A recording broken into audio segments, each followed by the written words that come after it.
और उसके बाद ये सवाल उठने लगा कि आखिरकार बीजेपी ने जो अपना एजेंडा रखा कि इस बार दक्षिण भारत से लोकसभा चुनाव में 2024 में 60 सीटें जीतनी हैं।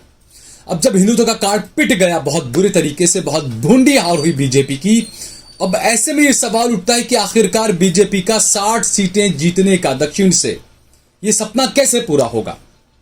और बीजेपी की इतनी भूंडी हार थी कि तकरीबन 31 सीटों पर कर्नाटका में बीजेपी के उम्मीदवारों की जमानत तक जब्त हो गई और 48 ऐसी सीटें थी जहां पर बीजेपी का उम्मीदवार तीसरे नंबर पर रहा या चौथे नंबर पर रहा। तो ऐसे में सवाल उठना लाजमी है कि आखिरकार क्या होगा ऐसा लोकसभा चुनाव 2024 में मोदी का सपना आखिरकार कैसे पूरा होगा, आरएसएस का सपना आखिर कैसे पूरा होगा। हालांकि कर्नाटक के चुनाव को 11 दिन नतीजों को आए हुए बीत चुके हैं, लेकिन उसके बाद भी आज भी इस बात को लेकर सवाल उठ रहे हैं कि आखिरकार क्या होगा और कैसे होगा अब लोकसभा के चुनाव में, क्योंकि बड़ी बड़ी बातें बीजेपी की रहती है हमेशा। तो दक्षिण भारत की अगर बात करें हम, तो दक्षिण भारत में जो राज्य है 5 राज्य, दक्षिण भारत के 5 राज्यों में 129 लोकसभा की सीटें हैं, जिनमें से महज 29 सीटें इस वक्त बीजेपी के पास में है। इसमें आपको बताते हैं हम विस्तार से। कर्नाटका में लोकसभा की 28 सीटें हैं, जिसमें से 25 सीटें बीजेपी के पास में है मौजूदा वक्त में, यानी कि 2019 का जो लोकसभा चुनाव हुआ था उसमें कर्नाटका की 28 में से 25 लोकसभा सीटें बीजेपी ने जीती थी। उसके बाद तेलंगाना है, तेलंगाना में 17 लोकसभा की सीटें हैं, बीजेपी के पास में 4 लोकसभा की सीटें इस वक्त। आंध्र प्रदेश में 25 लोकसभा की सीटें हैं, बीजेपी के पास में अंडा, एक भी सीट बीजेपी के पास में नहीं है आंध्र प्रदेश में लोकसभा की। इसी तरीके से तमिलनाडु में 39 लोकसभा की सीटें हैं, यहां पर भी बीजेपी 0 पर है। केरल की बात करें, केरल में लोकसभा की 20 सीटें हैं, केरल में भी बीजेपी को 0 मिला है 2019 के लोकसभा चुनाव में। तो अब ऐसे में यह सवाल है कि इन राज्यों में आखिरकार अब बीजेपी किस तरीके की रणनीति अपनाएगी, क्योंकि कर्नाटका में तकरीबन 61,000 मंदिर हैं और 84% हिंदू हैं, महज 13% मुसलमान थे। उसके बावजूद यहां पर बीजेपी की इतनी भूंडी हार हुई। बीजेपी ने, नरेंद्र मोदी ने हर तरह के हथकंडे अपनाए, हलाल हराम मीट का हथकंडा अपनाया, हिजाब का हथकंडा अपनाया, बजरंगबली का हथकंडा अपनाया, मुसलमानों से रिजर्वेशन छीनने का हथकंडा अपनाया, लेकिन कोई हथकंडा काम नहीं किया। अब आपको एक और हैरान करने वाली बात बताऊं मैं कि कर्नाटका के अंदर जिस वोकालिंगा समुदाय का वोट लेने के लिए बीजेपी बहुत ज्यादा तड़पती है, आप लोगों को नहीं पता होगा, यह वोकालिंगा समुदाय मूर्ति पूजा के खिलाफ है। यह वोकालिंगा समुदाय हिंदू ग्रंथों को भी नहीं मानता है। तो जो वोट हमेशा जो मिलता रहा बीजेपी को वोकालिंगा समुदाय का, यह वोट कोई हिंदुत्व के नाम पर नहीं मिला था। यह वोट मिला था एंटी इनकम्बेंसी की वजह से। यह वोट मिला था कि जब जनसंघ की वजह से जो येदुरप्पा थे उनके नाम पर यह वोट मिला करता था। लेकिन अब येदुरप्पा एक्टिव नहीं थे इतने ज्यादा, और जिस तरीके से मोदी ने जो हिंदुत्व का कार्ड खेला, जैसा मैंने बताया, हिजाब का मामला, हराम हलाल मीट का मामला, तमाम मुद्दे उठाकर देख लिए, लेकिन हिंदुत्व का कार्ड बहुत बुरे तरीके से पिट गया। अब बीजेपी के सामने ये सवाल कि आखिरकार अब करें तो करें क्या। 2019 के चुनाव में बीजेपी ने यूपी में 80 में से 60 सीटें जीती थी लोकसभा की, मध्य प्रदेश में 29 में से 27 सीटें जीती थी, राजस्थान में 25 में से 24 सीटें जीती थी, जबकि गुजरात की तो पूरी 25 के 25 सीटें जीती थी बीजेपी। लेकिन अब मोदी शाह को डर लग रहा है कि इन राज्यों में जो सीटें जीती थी ये सीटें शायद कम हो जाए इस बार, और इसी की वजह से दक्षिण भारत की तरफ आंखें जमा कर बैठे थे दोनों, मोदी और शाह दोनों, कि दक्षिण भारत में हम अब कुछ नया गुल खिलाएंगे। लेकिन हिंदुत्व का कार्ड वहां पर काम नहीं किया।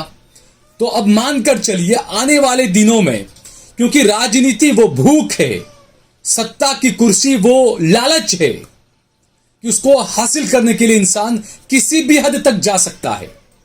दक्षिण में इस वक्त येदुरप्पा को हटा दें, वो वैसे भी एक्टिव नहीं है, उनके अलावा दक्षिण में कोई चेहरा बीजेपी के पास में नहीं है कि जिसके नाम पर वो दक्षिण में वोट मांग सके। और जैसा मैंने बताया कि दक्षिण में हिंदुत्व कार्ड नहीं चलता है, आज तक नहीं चला वहां पर हिंदुत्व कार्ड। और हैरानी की बात तो ये आप देखिए कि दक्षिण के अंदर अलग अलग जो राज्य 5 राज्य हैं वहां पर जैसा मैंने बताया कि 61,000 मंदिर कर्नाटका में हैं, अलग अलग इतने सारे मंदिर हैं, लेकिन हैरानी की बात यह है कि वहां पर राम और कृष्ण का कुछ हुआ है ही नहीं। वहां सबके अपने अलग अलग भगवान, राम और कृष्ण को ज्यादा नहीं मानते। तो 2024 में जो ये गेम है, जो हिंदू राष्ट्र की बात कर रहे हैं, राम मंदिर बनकर तैयार हो जाएगा, आप सोचिए किस तरह का माहौल होगा। सिर्फ मंदिरों में ही घंटे नहीं बज रहे होंगे, गोदी मीडिया के स्टूडियोज के अंदर भी घंट बजाए जाएंगे। पूरे देश का माहौल इस तरीके से बना दिया जाएगा कि मानो हिंदू राष्ट्र बन चुका है।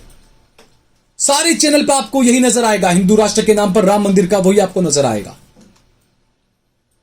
तो उस वक्त माहौल कैसा होगा, हिंदू किस तरीके से आंदोलित होगा, यह आप सोचिए।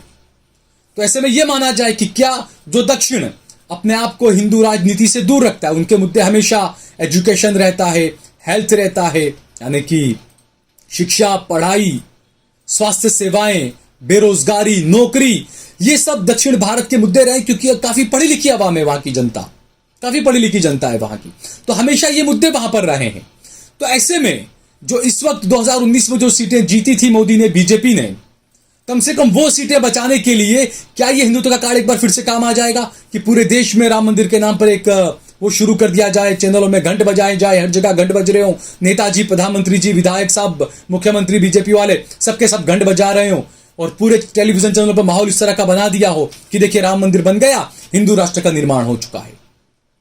सिर्फ ये एक मुद्दा है उनके पास में, जिससे जो पुरानी जो सीटें उत्तर प्रदेश, बिहार, यूपी, जो भी मध्य प्रदेश, ये जो सीटें जीती थी इन्होंने इस बार, उसको वो बरकरार रख सकते हैं। और उसमें भी अगर जनता जाग गई, क्योंकि कुछ लोगों को यह एहसास है कि क्या सिर्फ राम मंदिर बन जाने से आपका जो 25 साल का जवान बेटा, नौजवान बेरोजगार घर में बैठा है, क्या सिर्फ राम मंदिर बन जाने से उसको रोजगार मिल जाएगा? आपको, आपके बच्चे, आपके परिवार और आप लोग खुद लोन पर लेते हो, कर्ज पैसा लेते हो, डिप्रेशन में आपके घर से कोई लोग आत्महत्याएं कर लेते हैं। क्या राम मंदिर महज बन जाने से आपका डिप्रेशन दूर हो जाएगा? आपके सारे मसले हल हो जाएंगे? ये बड़ी हैरान करने वाली बात है दोस्तों, इस बारे में कई लोग सोचने भी लगे हैं। तो ऐसे में एक और बीजेपी का यहां पर यह है कि दक्षिण के कई ऐसे मंदिर हैं जो काफी मशहूर मंदिर हैं, बीजेपी ने कई गुजरात के लोगों को वहां पर ट्रस्टी बना दिया उन मंदिर के ट्रस्टों में, और वहां के दक्षिण के लोगों का वोट लेने के लिए भी एक नया तीर छोड़ा जाएगा कि भाई देखिए आपके दक्षिण का जो मंदिर है उसकी हम एक ब्रांच अब गुजरात में भी बनाएंगे। तो ये कनेक्ट करने की कोशिश होगी।